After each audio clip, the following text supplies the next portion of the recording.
Hey guys, welcome to another episode of Spilling the Beans. Today I'm sitting down with my boy Eduardo Joy, who came from Puerto Rico to Charleston just to sit down and talk about how to do business internationally in the real estate world, specifically in Puerto Rico. He has some of his own rentals in both the residential and the commercial space. He's doing some short-term rental type stuff and has a lot of success that he's been going through in just about 24 months of leaving his job and investing full-time in real estate. So let's go sit down with Eduardo, hear what he's got going on.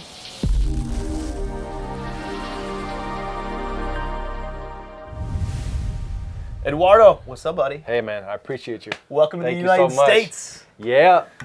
So, man, welcome to Charleston. And I know you're in town filming your episode of Legacy Wealth Academy, your masterclass on, I think, how to do business in Puerto Rico? How to invest in real estate in Puerto Rico. So there's a lot of similarities, but there's also a lot of opportunity there that you guys can definitely take advantage of. So that was the masterclass on. So I want to dive into some high level stuff on that. But first, I want to hear about your entrepreneurial journey. Yeah. You know? So tell me about dude, kind of what's a little bit of the backstory? How did you get into being an entrepreneur and being specifically a real estate investor? Yeah. So I'm a new real estate investor. So I started 18 months ago. I used to work at Microsoft. I was telling the guys that I graduated from college and went to corporate and tried to do that and I did it. And I used to drive 4 hours to go to work. So 2 hours to go to the office and 2 hours to come back. In Puerto Rico? In Puerto Rico. And one day I was at a really big traffic jam and it was bumper to bumper. I was stressed out and I'm like, what do I want to do in life? Like, is this what I really want to do? Like, yeah, I'm doing okay in terms of financially, it's just working at Microsoft, but do I want to be, in the traffic jam? Do I want to, what are the things that I'm not doing? What do I love? Yeah. And it's like, I think this is mostly for everyone, but it's like family, being time with them, mom, dad, my sisters, and outdoors. I like to go hiking. I'm a mountain biking guy, so I like to do that stuff. And I wasn't doing that while I was at Microsoft. Yep. And this was 18 months ago, 24 months ago now. Like this December is going to be the 24th month. And I'm like, all right, what can I do here? At that time, I had a small business in Puerto Rico. We manufacture sneakers. I had pivoted from manufacturing hats. Okay. Because I couldn't figure out how to, my business skills weren't really that good. I couldn't figure out how to grow that business. And so I pivoted to manufacturing sneakers. Why are sneakers easier to manufacture than hats? Well, they're as hard, but there's more demand. Oh, okay. There's more demand on sneakers, and I because not everybody doesn't have hair, but everybody has feet, right? Yeah, exactly. I get it. Okay. And so that kind of started to take off, and I was figuring that out, but still couldn't just really grow it, and part of it was because of my skills. Like I didn't have the skills to grow it, the understanding of like the business knowledge to grow it. I was first time entrepreneur, and then part of it was because of the vehicle. And sitting there at that traffic jam, I kind of realized, wait, I think I'm meant for more. Like I know I want to have a bigger impact. Not that you cannot do it through the corporate route, but for some reason I thought my calling was different. Yep.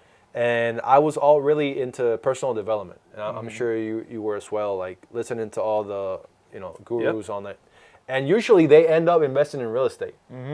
Like if you look at all of them, somehow they either talk about real estate or end up doing that. And I kind of either make their money in real estate or they end up investing and keeping their money in real estate as a vehicle to preserve their wealth. And they talk about it. Yeah. And so when you're really in this space, you kind of start to hear that, hey, that's a vehicle they're using. And I always knew that I liked real estate. Like I've always imagined, but no one in my family invested. I didn't have anyone around me. Yeah. Not a friend, not a neighbor. I couldn't even pinpoint to someone in Puerto Rico that I knew was doing it, even if it was a stranger. Just had no idea. But like anyone does, especially if you're like an engineer, you figure things out, right? I have a friend that says the number one trait of a business owner, they just figure it out. Yeah. And I'm like, all right, let me just go to YouTube. Let me go to YouTube. Let me start learning about it. How can I underwrite a deal? Like what could be a potentially good deal? And I just started to learn about it. And one day I was like, you know what? Let me just go ahead and do it. Like there's a lot of pieces of the puzzle that I have of YouTube. There's a lot of things that I have no clue about. When you were looking at YouTube, was it mostly like U.S. based information? Yeah. So not necessarily specific to Puerto Rico though. Right. Which, like, I get questions from Canadians all the time and people in England and Australia saying, hey, can I do this, what you're doing, in my country? And, Right. and the reality is, I don't know, I've never done business Yes. over there, but I know the framework, the general conversation, the psychology of all of it does work no matter where you are. There's going to be nuances on how do you get financing and like, but if there's people with money, you can always raise private money, right? Right. There's always the ability to seller finance no matter what country you're in. Yep. Like there's dealing with contractors in Canada is the same as the United States, is the same as Puerto Rico. Yeah. Might be some nuances and That's the beautiful thing, with the though. zoning, but I mean, like, the framework was there, but you Yeah. had to then specify it to Puerto Rico. Yeah, that's exactly what I did. So I looked at the principles, like at the end of the day, we're renting, we're taking a space and we're renting it, right? And that's how we make our income. Yeah. So it's a pretty universal concept. There is a lot of nuances. Math is involved. universal. Math It is transcends universal, language right? barriers, right? And I started to do that, and everyone was American. When I was looking at YouTube, there wasn't no one was speaking Spanish or teaching it in Spanish, and they were all in the States. Yeah. And the guys that I was learning from in YouTube 24 months ago, they weren't necessarily have a big personal brand. There's this little one-off niche videos all over the place, right? Where I was learning from it. And then I was like, you know what, let me just go for it. Let me go ahead and dive in and do it. And I was talking about, this is in the master class, we use it as a case study, but I purchased a 7-unit and for $80K. It was a really big value add, which is one of the opportunities in Puerto Rico. There's a lot of value add opportunities in Puerto Rico, and you can really force appreciation on it, like in a matter of a few months. So I took that from like $80K that I purchased it to almost at $400K. Is that because it's so difficult to go through the value add process, dealing with contractors, dealing with the city and the municipalities? Is that like, because the stuff that's not occupiable and it cannot be rented is just so inexpensive, right? It's pretty cheap. And then as soon as it can get occupied, the value jumps up pretty dramatically because there's so much demand for that, but it's hard to get it there. What are the barriers from taking it from this to that? Yeah. No, I think construction has its challenges No matter where, no matter where you are. And Puerto Rico is no different than that. Is it harder to get material or labor or I think dealing with the cities? Yeah, I think it's as hard, man. And I think what happened in Puerto Rico is that the economy started to develop itself. Like if I was looking at stats the other day where it's like tourism, like how much the tourism company makes out of Airbnb. 2015 it was like 2 or 3 million. Now it's like more than 100+ million. It's wild. Right? That's a big and growth, there's still a lot of room room to grow. And if you look at that, the economy is getting better, but you still have a lot of opportunity. So it's going through a change where it's just being developed right now. And so the reason why you can get so cheap is because we're still in the opportunity zone, right? In the opportunity phase, where you can come in and grab properties. Man, I just purchased with Juan Carlos. We just purchased a 10-unit Airbnb that we're going to work on for $210,000, and it's right in San Juan.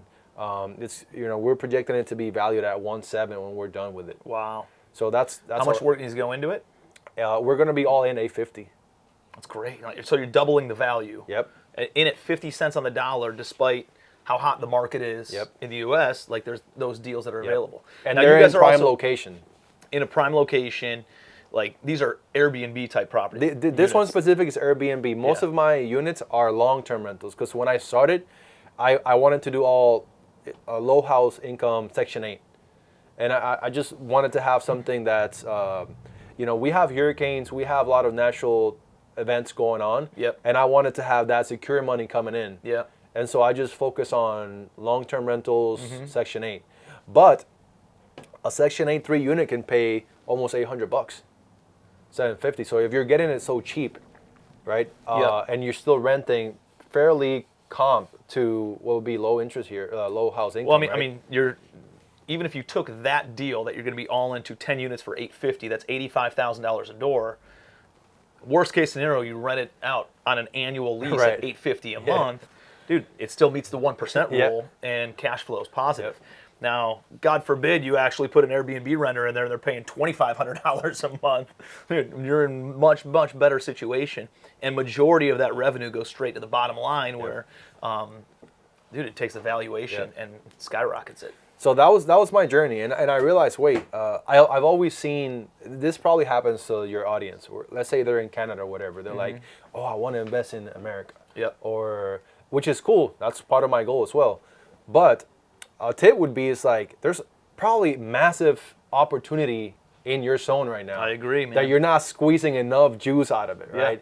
I hear like from Canadians, like, oh, there's privacy rules, so we can't pull up owner contact information. Hey, that sounds like it's a hell of a barrier for a lot of people to get through. And because so many people see it as an obstacle, that means it's definitely an opportunity for you because you have limited competition. Yeah. Same thing in Puerto Rico. So in Puerto Rico, if you're trying to use a platform, a data for like a Zillow or something like that, or even the MLS, there's nothing like that. Yeah. We have a Craigslist version of classifieds, which to someone from the States would be like, yo, this is a disadvantage because I can't really I can't really know what's going on. Yeah, right. But and the data's not structured. But take someone like you go in there, you start calling 10, 20 people a day. Now you're the one with the data. So now you're the one with the advantage. That's a great point. Right? And so Kind of create your own data. creating your own data, but they don't have it. It's not commodity yet, right? Yeah. So it gives you an advantage. I love it. And so those are the kind of the things and sort of my journey to now. So I was able to take that property, refinance, pull all my money out, still get a $40K refi proceed. It's still like led me like I was like almost $1,200 a month. So that was my first. When I did that, I'm like, okay, this is my pilot. Like this worked. I just proved the concept. Yeah. You know, I purchased it. I went through it, and I got all my money back plus $40K, and it still cash flows. Like. You're like, dude, if I did this once, how many more times can I do this? Yeah. And if I focus on this full time, right? Because so you're still working a full-time I'm still job, doing a 9 to 5 at Microsoft. So I'm like, if I do this full time, you know, how far can I take it to? Yeah. And not only that, if I sell my manufacturing business, let me just focus all on this, all my efforts. So that's what I did. I downscaled my manufacturing business, just closed it, quit Microsoft, and just went all in on this. I love it. And that's been in the last 24 months. I bought a shopping center after that. I was going to say, all right, so let's put a line in the sand. That was before you had, so you took down, how many units was that? 8? 7. 7? Yep. 7 units. Draw a line in the sand after you show that you can do one. Like, I don't tell people to quit their job if they've never done a deal. Yeah. If you've done one deal, you can do 2. You can do 20, Yeah, you can do that's 200, true. you can Yep. do 2,000, right? Yep. So if you've done at least one deal and you've proven that you can at least transact and you have the guts to take down one deal, guess what? You have the ability now to conceptually take down many, many more. So draw a line there, those 7 units, and when it's been 24 months since you left your job? Yep. 24 months since I purchased that property. Since you purchased that property? Yeah, so I purchased it December 14 of 2021. When did you leave your job? I left it like 4 or 5 months into it. Okay, so it's about 18 months since you left your job. Yep. And then what have you done in the past 18 months since you went full time on? Man, so I purchased a strip mall and then did the same thing. Love it. I did owner finance on it, purchased it for $440. How did you know how to underwrite it? Oh man, Google? I went through the process of the first property. Yeah. And then I kind of did a reverse on it, right? So I knew like, okay, I bought it for this, I put this much into it, it appraised for this, I got a loan for this, this were the costs of the loan, I got this much left over, let me reverse it. Yeah. So this is what I need to look for now.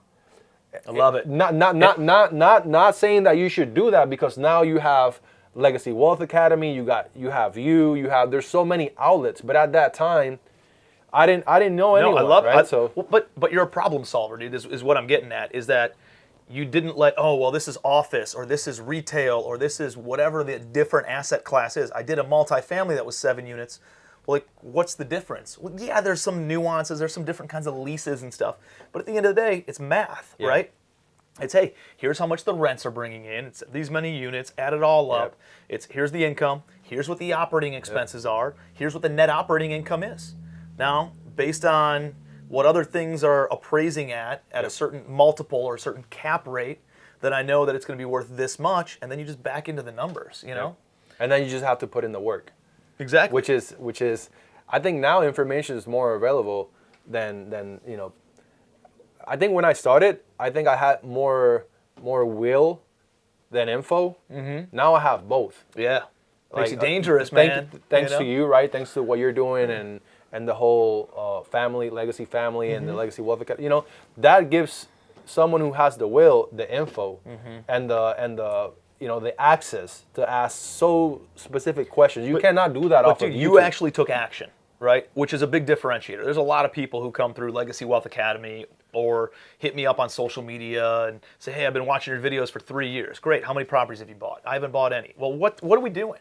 Right. You don't need more information. You need to take action, right? And that's what differentiates people like you from the people who don't have success, is like, you're just willing to go out and take action. And I think you got to be doing both. You got to be learning and taking action, because you're going to learn just as much from taking action on that first deal than you ever would by studying and taking courses in college or reading books or attending 500 seminars. Like, you got to be doing both. You got to be doing both. If you're not doing both of them, then that's the perfect you're going to get formula. your ass kicked if you're only taking action and not trying to learn. and then you'll never make any money if you're just learning and never taking action. You got to be doing both. That's the perfect formula. I mean, so for me, I purchased a strip mall. I did owner financing on it. I purchased it for $450. I put $200K down. It's worth almost 3.2 now. I put like what are you into it for? I'm like 1.5 into it. Yeah, all in. It's wild. And then after that, how long were you in the corporate world for? All my life. How long? So I graduated, I would say like 10 years. You're in corporate world for 10 years. Yeah. You leave, and within 24 months of working on your fortune in real estate, now you have a multiple 7-figure net worth, right? Yeah, like, that's the first time I became a millionaire. Like, think about that. There's so many people who are just not, like I was talking to my sister, right? I just dropped my sister off before I came here. And she's like, well, you know, she works in the hotel hospitality industry, and she's like, well, you know, Tim, like, I can't stand my owner, and he's an idiot, and da-da-da-da-da, but he pays me a lot of money, and I've doubled my salary since I started working for him 6 years ago. And I was like, well, go find another hotel to work for. You know, come down to Charleston. There's a lot of hotels. She's like, well, nobody else is willing to pay that. And I don't even know how much she makes. Let's call it 80 grand, 100 grand. I don't even know. Yep. And I was like, Hallie, do you realize that all you need to do is, like, you have a hospitality background. She runs entire hotels. I was like, what if you just went and managed 4 or 5 vacation houses on the island that they make 15 to 25% management fees on these things, right? Like, and these houses average probably $200,000 a year minimum in income. So if she made 20% and she managed 2 to 3 houses, she replaces her income. I was like, she's like, oh, I never thought about that. I always wanted to go get a job. I was like, start your own freaking business. And then go and do this. And then once you show that you can actually manage it, then guess what? You come to me or 100 other people that I can introduce you to who want to go and buy these, and then they give you a little piece of equity in it or something. Like, now you're building a fortune instead of just building somebody else's, you know? But going back to what you're saying is, those years of doing that gives you a lot of information, a lot of structure, a lot of advantages, so that when you do that change, when you do that switch, you have a good advantage. Like your sister, you know, all those years of that structure. Yeah. Because you know, sometimes when you're an entrepreneur, you're not as structured. That's one of the benefits of. Well, it's nice to learn on somebody else's time and somebody else's money, right? Their time, their dime. You get trained on that, and then you can jump in and run your own business. Because otherwise, you're going to learn one way or another. But it's better to learn on somebody else's time and dime. You know. That's actually when I think in the last 6 months when I actually scaled, because I've been able to get like over 50 units in the last few months. It's insane. But that's because I started to get mentorship. So it's going back to the info, right? So I had the will, but now I'm learning from you. Like we did the master class, you know, the private one. With the pop-up mastermind. The pop-up mastermind, the legacy family summits and all that. And that's kind of where I really started to grow. And now I'm like, all right, so how can I go to the next phase, which is how can I start raising capital? So what was the difference? Like, all right, so you were doing it before. What did those events provide you? Was it contacts, resources, connections, access to capital? For me, it provided what was the differentiator that really let you scale over the past 6 months? Bro, it provided a potential. It provided Like that confidence? an example. Okay, it provided okay, this guy is doing this. Okay, so it could be done. Yeah. Right? Because the thing He's about smart, but he's no smarter than me. Why couldn't I do that? You know? And the thing about, like I talk about Canada or wherever you are, it's like it's easy to think that's a world. Like if you live in Puerto Rico, sometimes you believe that's the world is Puerto Rico. It's hard for you to look outside, so you don't know what's possible until you see what's possible. Yeah. Right? Love that. Until you see like, hey, this guy is doing this, but he also has a family. He's also taking his kids to school, right? Like that example, I think for me was even more powerful than meeting a potential investor there, because I think that's what I was looking for personally, right? Someone else might just look for a contact or a really tactical piece of information. To me, I was just like, yo, I just want to get around that, so I could do that, right? I could figure things out. I just need to see that's possible. All right, let me figure it out. And that's kind of was the biggest breakthrough or game changer for me. It's just being around you guys. It reminds me of a story of. Or an analogy, whatever it was, but there's like, if you take fleas and you put them in a shoebox and you put the lid on the shoebox, the fleas can jump like 4 feet tall, right? 4 feet high. You put fleas in a shoebox and you put the lid on, all of a sudden they jump 6 inches and they keep on hitting the lid and they stop jumping, trying to jump 4 feet. Right. They only jump 6 or 5.5 inches, 5.5 inches. Yep. You can then, after a certain amount of time, take the lid off and they never jump out. Yeah. Right? And it's like, how many people are born into that type of a mindset because they never knew that the lid could be taken off and they never knew what the real potential was of what they could accomplish, because they were born into this mindset and this framework of 6 inches is as tall as you can jump. Yeah. So now you got to go get a job. Now you got to go work for somebody else. Now you can only make this much money. Now you can only do this or that, or and they never even know what their true potential is until they see some flea outside the shoebox jumping 6 or 4 feet up, and that's like, and that's such a visual concept of what we all go through until we actually get into rooms where people are doing big things. Especially my culture, or at least my family. I don't want to talk about the total Puerto Rico culture, but my family was probably maybe similar to yours. Is like, hey man, just go to college, and because no one in my family is an entrepreneur, right? So I haven't seen a flea jump that high before. So I'm like, all right, let's go to college, let's do this. But so it's easy for you to just do what you know, right? It's not even your fault. Like it wasn't even my fault. Like I have never been exposed to it. So that's the thing. That exposure is the key. Creating the exposure and then believing you can do it, Right. like seeing somebody else and borrowing belief from them, and then all of a sudden you do it once and now you can borrow belief from yourself and do it again and again and again. Dude, that's what creates the momentum and gets the excitement going. So after getting that from you, then it's like, let's do more. So nothing really changed. I just did more of everything. Like just call more deals, underwrote more deals, figure out how to purchase more deals. Like I just did more, but I got that fire, that desire from that. So that was pretty cool in my career. Like that's what helped me to go from like my first million and like how do I grow it.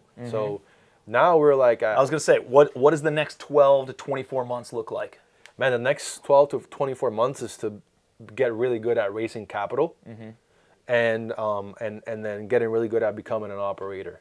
So not only like purchasing the property is like the easiest thing. Like, let me manage this thing and let me operate it, and like let me not do all the work. Let me build out a team like you have a team, right? And let me how do I grow my personal brand so that I can start raising capital, and then capital is no longer the bottleneck. It's maybe operationals, and then I'll learn from you on operationals, and then I'll unlock another bottleneck. But that's I think that's for me. Those are it for me. So we're in our second deal right now where we're raising 850. The first one we raised 700, got that one closed. Now we're doing 850. I'm doing this with just locals, people that I follow me on social media. So that would be the first time I'll raise 850 with just people who know me, not necessarily know me, but know of me through social media. Yep. So that's gonna be like the first milestone for me, and then like how can I keep raising capital? And I think for me, it's like one of the things that I want to do is teach it in Spanish. I love it. Right? Just like using my language to teach it, because a lot of people, obviously, there are a lot of people in Puerto Rico. Most of them know English, but it'd be cool for me to teach it in Spanish and be the Tim Bratz version of Puerto Rico. Dude, You know what I'm saying? and you take the lid off the shoebox for how many people? True. There's so many people now that are in that culture that were never raised to even know that there was something better, that there was something bigger, that there was something more profound, a way that they can better impact their life, their family's life. And dude, we need more leaders. We need more leaders, regardless of what the culture is or regardless of where you're located. But does that align? Does my plan to get better at raising capital and syndicating and then get stronger at operations, does that align with what you think someone at my stage should be focused on? Dude, the three things that you always need to be focused on are finding deals, raising money, and then operations. Like those three things are the only things that matter in acquiring and then continuing to own real estate. A lot of people focus on just finding deals and raising money. Dude, you can take deals down that way, but you can't keep deals unless you actually know how to operate them. Operations is the hardest part, hands down. And so, and there's different levels to this stuff too. Right. Like acquiring and raising money on and operating a single family is very different than a 7-unit, very different than a 70-unit, very different. And I say very different, like there's differences. Of course. Like there's definitely a lot of similarities, but it's a muscle. You start, doing dumbbells with 20 pounds and then 25 and then 30 and then 35, and then you keep on increasing the weight as you increase your strength. You can keep on increasing the number of units and the bigger size of the deal as you've had more and more experience. Right. And so organically growing your portfolio the way that you've done, I think, is an amazing way to build that strength and to build that endurance up. Yeah. And then at the same time, realizing that you're in the right rooms with a lot of people who have done bigger deals. So if if a big deal comes across your desk, you're like, you know what? Let me take this to JC. Let me take this to Bratz. Let me take this to any of the other 200 people in Legacy Family, and let me joint venture and partner with them. And knowing that that's just there gives you another level of confidence as you're attacking deals. When you were sort of in the beginning stages, how were you thinking of 4,000? Like, did you go, like, in terms of your mental game, were you thinking of, or were you just thinking of like 200 to 250 to 300? Like, how? Because right now, the reason why I'm asking is because you're the flea outside the box, right? So I'm like, the first goal you set was to get to 100 doors, which I did. Dude, obsess over 100 doors. Like 100 doors, 100 doors, 100 doors opens up the vaults of what else you can buy. Because now you're seeing you have a big enough balance sheet, right? Where the banks are willing to lend you money. You have enough experience where now you can qualify for this stuff. Now, and you've had enough, going to the gym, and you're strong enough, and you built up enough endurance where you know how to take deals down, you know how to fund deals, you know how to exit those deals if things get tough, or raise more money and recapitalize those deals, right? You've exercised plenty of skill sets in order to get to that point. So getting to 100 doors is the most important thing that you can do. And then once you were there, then I just obsessed over $100 million portfolio. That's what you did? 100 million. You went from... Like, bro, and it went, and it was like, went up, and then all of a sudden I hit 85 million, and then it went to like friggin' 250 million in like 6 months. And I didn't even pay attention and celebrate the $100 million goal. It happened so fast. Dude, this compound effect sets in, this momentum piece sets in where it just went, boom. I flew by $100 million. And again, I didn't even celebrate it because I was just so busy and in the excitement of continuing to grow the portfolio. That's a good baseline. So I like how you structure that. It's like, okay, 100 doors. Yeah. Now let's do 100 million real estate. Yeah. Which is essentially around 1,000 doors. And And if you get 100, dude, now you can go buy another 100 unit. Now you have 200 units. Now you can go buy 200 more units. Now you're at 400 units. Doubling up. And that's exactly what happened. Then I took down a 400 unit portfolio, and I took a $700 unit portfolio, and all of a sudden I picked my head up, and I had like 2,000 doors when I had, at the end of the year, when I had 400 or 500 at the beginning of the year. Oh my gosh. It was crazy. And Gotcha. and then the following year I picked up another 2,000 doors because I was already at 1,900 or 2,000. So it's like this compound effect, man, will set in, and you just got to set your sights on getting to 1,000 doors. And the idea is focus on acquisitions, finding deals, marketing for deals, raising money on deals, because your private money lenders who are lending you 25, 50, 100 grand right now, which is right, exactly. They're going to cap out. They're going to cap out. And you're going to start looking at other entrepreneurs who are sitting on 500,000 or Correct. a couple $1 million, and they're going to kind of take their place. And you'll always have, some of those other investors that can get into deals because they believed in you early on, that you want to take care of them. But realizing that you got to keep on leveling up your acquisitions, you got to keep on leveling up your capital raising, you got to keep on leveling up your operations. As each step goes, I have to level all three at the same time. Yep. Yeah, I appreciate Dude, that. we're continuously building out the team on the operations side. Okay. I had multiple phone calls this morning about it. Hey, what are we doing on construction here? What are we doing on operations and management here? We need to hire that traveling asset manager. We need to do this, shift these people around. So we're always refining the operations. We're always having conversations all the time. I don't care how much money we have access to. I'm still talking to people about, here's how I do deals, here's how I structure deals, and here's the kinds of deals that are in the pipeline right now.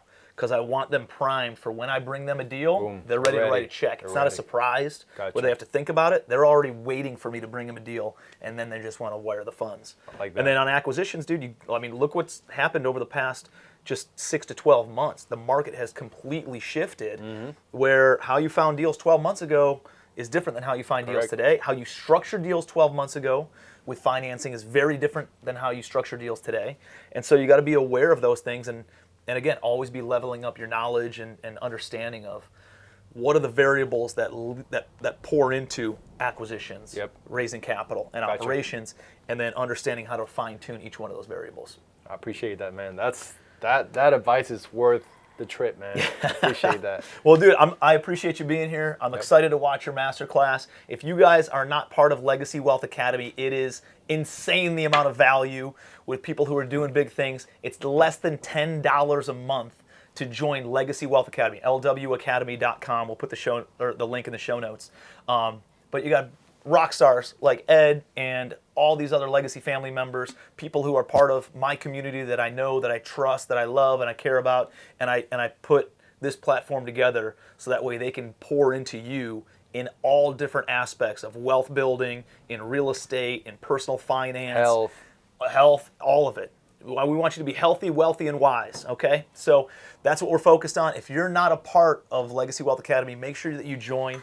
It's such a super high value offering and network to be part of, and these guys just pour into it. So, and I double my portfolio because I met my partner inside of that group, right? So imagine the possibilities of meeting new people, of not only getting the exposure of leaders doing it, but also the group around you that you have that you're going to meet, the networking. So definitely join that. Yeah. So appreciate you guys being here. We'll see you on the next episode of Spilling the Beans. Thank you so much. Hey, I hope you guys got a ton of value out of that. I appreciate you being here. Do me a favor. We try to give as much value as we can for free. All I ask for you to do is like the video, subscribe to the channel, give me your biggest takeaway in the comments below, and I'll see you guys next time on Spilling the Beans.